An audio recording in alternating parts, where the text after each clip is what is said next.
दोस्तों, हमारी दुनिया में एक ऐसा शहर भी है जहाँ के लोग हर वक्त नंगे रहते हैं। जी हाँ, बच्चे, बूढ़े, मर्द, औरतें, लड़कियाँ सब नंगे रहते हैं। यकीनन आप लोग सोच रहे होंगे कि मैं अफ्रीका के किसी कबीले की बात कर रहा हूँ या फिर ऐसे कबीले की जो आज के तरक्की याफ्ता दौर से वाकिफ नहीं है और आज भी पुराने तरीके के मुताबिक ज़िंदगी गुजार रहे हैं और नंगे रहते हैं। लेकिन दोस्तों, ये ना तो किसी आदिवासी कबीले से तल्लुक़ रखते हैं और ना ही अफ्रीका के किसी सहराई कबीले से, और ये भारत के नागा या जीनी साधु भी नहीं है। ये लोग अनपढ़ जहल गंवार भी नहीं हैं, बल्कि आज की दुनिया के महज़ब बाशिंदे हैं और पढ़े लिखे हैं। अमेरिका, यूरोप, ऑस्ट्रेलिया के बाशिंदे हैं। आज हम आपको इस मुल्क का नाम भी बताएंगे और इन लोगों की इस सोच के बारे में भी बताएंगे कि वो नंगे क्यों रहते हैं, और इसके मतलब मज़ीद इंफॉर्मेशन से भी आगाह करेंगे। नाज़रीन, आप भी सोचते होंगे कि पढ़े लिखे होने के बावजूद ये लोग इस बेशर्म काम में क्यों मुलव्वस हैं, वो क्यों नंगे रहते हैं और नेचरिज्म का नजरिया क्या है। 1778 ईस्वी में फ्रांस में इस नजरिए ने जन्म लिया कि इंसान को फितरत पसंद होना चाहिए। ये इन लोगों की सोच थी जो शहर की भीड़ और तेज जिंदगी से तंग आ चुके थे। वो फितरी जिंदगी गुजारना चाहते थे। ऐसे लोगों ने फिर फितरी जिंदगी गुजारना शुरू कर दी। फिर दरख्तों, पेड़ों, पौधों के साथ फितरी जिंदगी गुजारने लगे। इस नजरिए के हामिल लोगों ने मजीद फितरी जिंदगी गुजारने के लिए नंगा रहना शुरू कर दिया।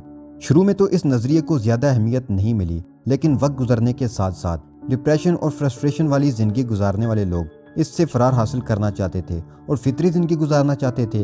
अब इस फितरी जिंदगी गुजारने के नजरिए को फ़रोग मिलता है और लोग जानवरों की तरह आज़ाद माहौल में जीना चाहते हैं। इस नजरिए के हामिल लोगों का मानना है कि इंसानों को इस तरह नंगी जिंदगी गुजारनी चाहिए, नेचर के करीब, जैसे कि उसे गॉड ने दुनिया में भेजा है। फिर नेचरिज्म या नूडिज्म ने जन्म लिया, जिसको हम फितरत परस्ती या उरियानियत परस्ती कहते हैं। नेचरिज्म की इस्तिलाह पहली बार 1778 ईस्वी में फ्रांस में यूज हुई। अब हम आपको नंगों के शहर में लिए चलते हैं। उसका नाम है कैप डी एच। ये फ्रांस के साहिली शहर मोंटपेलियर के करीब वाक़या है। दुनिया में इस तरह के और भी शहर हैं, लेकिन इसे दुनिया का सबसे बड़ा नंगों का शहर कहा जाता है। कैप डी एच साहिल समुद्र पर वाक़या है। यहाँ पर हर साल 50,000 से ज़्यादा टूरिस्ट आते हैं और उन्हें इंटर होने के लिए सबसे पहले नंगा होना पड़ता है।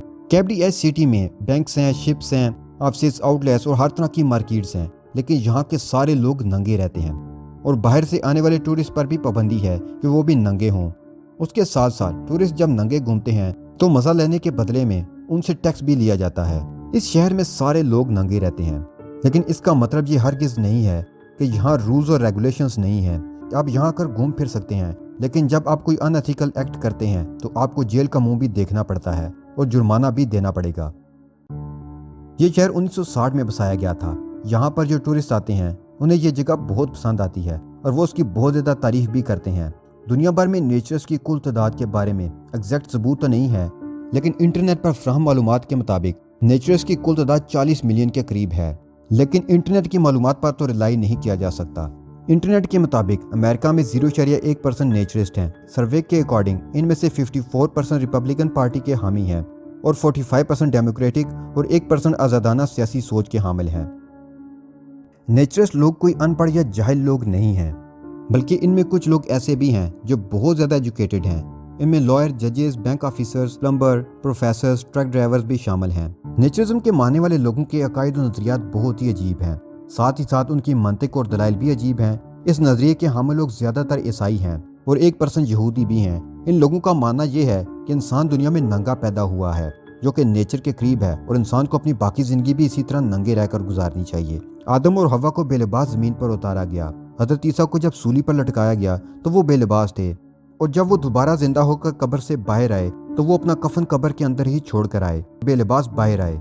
ईसाईयत मज़हब के मानने वालों का कहना है कि ईसाईयत मज़हब के आगाज़ के 1000 साल तक इस मज़हब के लोग चर्च में नंगे होकर जाते थे और नंगा होना उनके मज़हब का हिस्सा था। तो हमें इस बात पर हैरत नहीं होनी चाहिए कि एक ईसाई, एक क्रिश्चियन बंदा कपड़े नहीं पहनता, बल्कि इस बात पर हैरत होनी चाहिए कि एक ईसाई बंदा कपड़े पहनता है। क्रिसमस से एक दिन पहले ये सब इकट्ठे होते हैं, नेचरिज्म के फेवर में स्पीचेस करते हैं। लोगों का कहना यह है कि एक दूसरे का एहतराम उसका लिबास देखकर किया जाता है, हालांकि ये गलत है। किसी दूसरे शख्स की पर्सनैलिटी और करैक्टर देखकर और इंसानियत की बुनियाद पर उसे इज्जत और एहतराम देना चाहिए। तो ये थे दलाइल इन नेचरिज्म के मानने वालों के। तो दोस्तों, आपको क्या लगता है कि उनके दलाइल में दम है या नहीं? क्या ये सही है कि शहर की डिप्रेशन वाली जिंदगी से भागकर इंसान नेचर के करीब होने के लिए नंगा रहना शुरू कर दे?